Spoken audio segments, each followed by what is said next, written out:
ট্রাম্পের মানসিক সুস্থতা নিয়ে কংগ্রেসে শুনানিতে প্রশ্নের জবাবে কী বললেন হেগসেথ। ইরানের সঙ্গে যুদ্ধ পরিস্থিতির মধ্যে মার্কিন প্রতিরক্ষামন্ত্রী পিট হেগসেথ কংগ্রেসে প্রেসিডেন্ট ডোনাল্ড ট্রাম্পের মানসিক স্থিতিশীলতা এবং তার সামাজিক যোগাযোগ মাধ্যমের অসংলগ্ন পোস্টগুলো নিয়ে কঠোর জিজ্ঞাসাবাদের মুখে পড়তে হয়েছে। প্রেসিডেন্ট ট্রাম্প তার একটি পোস্টে এমনকি ইরানের পুরো সভ্যতা ধ্বংস করে দেওয়ার হুমকি দিয়েছিলেন। ক্যাপিটাল হিলে শুনানির সময় এই প্রশ্নের জবাবে হেগসেথ যা বলেছেন তা সামাজিক যোগাযোগ মাধ্যমে ভাইরাল হয়ে গেছে।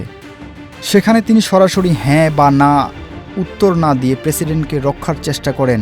ভিডিও ক্লিপে দেখা যায় ডেমোক্রেট আইন প্রণেতারা সারা জ্যাকসব প্রধানমন্ত্রী হেগসেথকে জিজ্ঞাসা করেছেন কমান্ডার ইন চিফ হওয়ার মতো ট্রাম্প মানসিকভাবে যথেষ্ট স্থিতিশীল কিনা। এ সময় অনেকটা বিরক্তির মুখে প্রতিরক্ষামন্ত্রী দ্রুত প্রেসিডেন্টের সমর্থনে এগিয়ে আসেন।